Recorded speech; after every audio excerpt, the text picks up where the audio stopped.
आणि आपण बघतोय की मराठा समाजाचे हे मोर्चे लाखोंच्या संख्येने जरी निघत असले तरी या मोर्चातल्या शिस्तीबाबत सर्वांकडूनच कौतुक होतंय।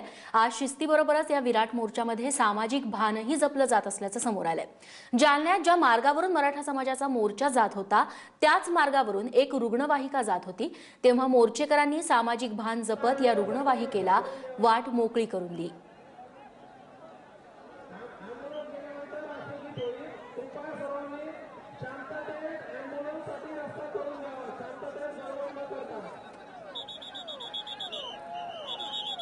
दृश्यांमध्ये आपण बघतोय की लाखोंचा जनसमुदाय रस्त्याच्या दुतर्फा झाला। अचानक काही सदस्य आहेत, या मोर्चेकरी आहेत, ते समोर आले। त्यांनी हळूहळू पुढे जाऊन वाट मोकळी करून दिली, जेणेकरून ॲम्ब्युलन्सला तातडीने रस्ता मिळेल मोकळा करून आणि ॲम्ब्युलन्स रुग्णाला घेऊन पुढे जाऊ शकेल। अशा वेळेस मोर्चेकरांनी संयम दाखवला, त्यांनी तातडीने रस्ता मोकळा केला आणि ॲम्ब्युलन्स पुढे मार्गस्थ झाली।